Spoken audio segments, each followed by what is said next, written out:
Hello students, you are welcome for your English class.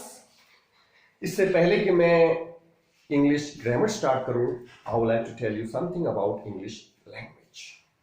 Student, English language is not an original language, it is known as borrowing language.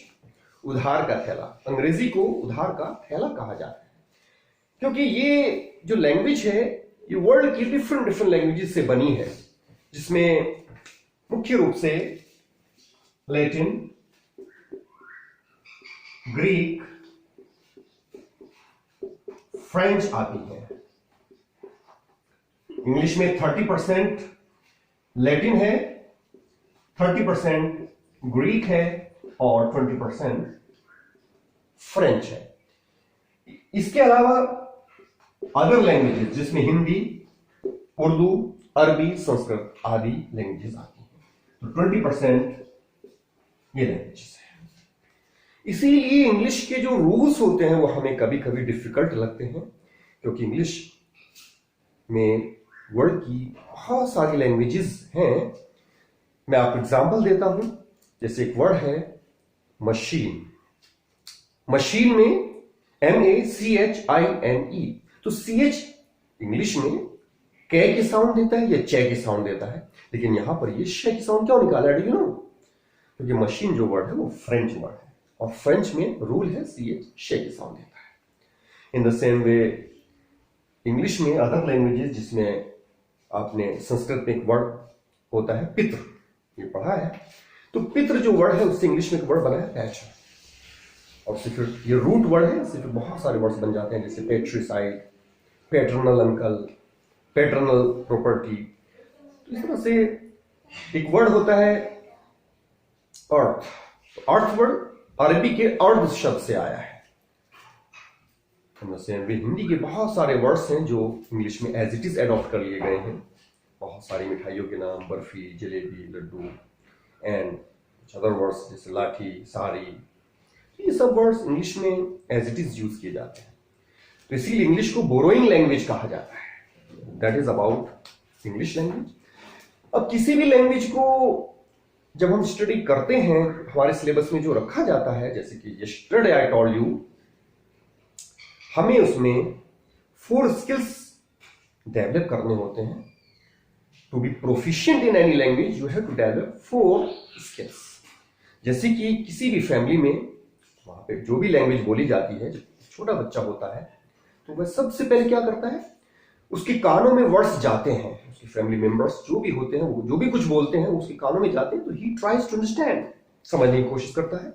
तो क्या हुआ, पहला उसने क्या act किया है, listening and understanding. After that he starts speaking, फिर वो बोलना शुरू करता है।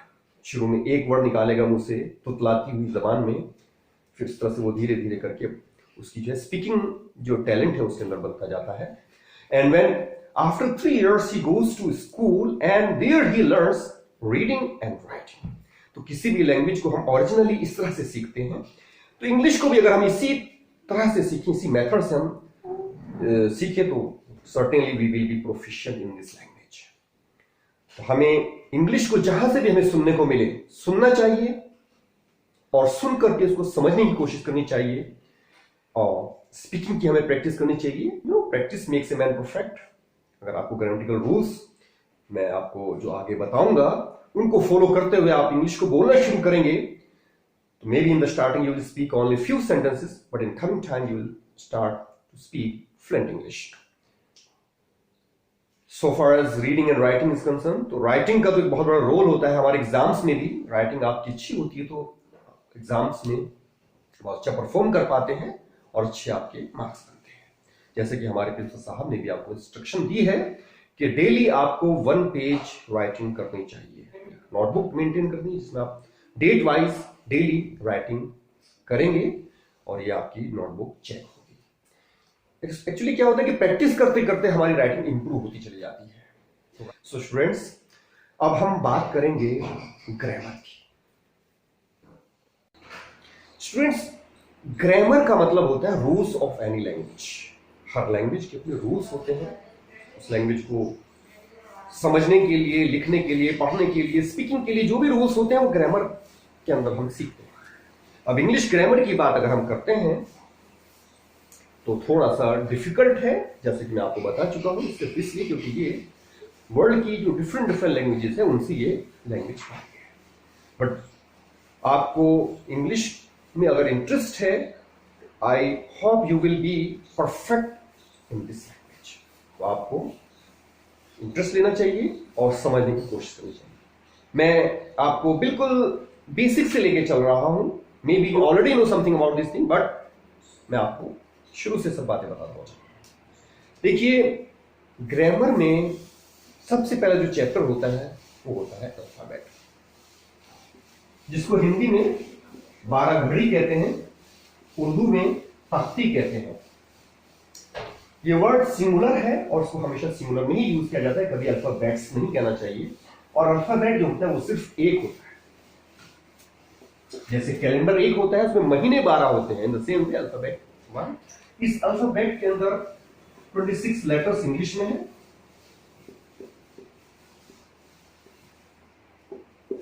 26 लेटर्स। इन लेटर्स को 3 भागों में डिवाइड किया गया है, vowels, half vowels and consonants. You know,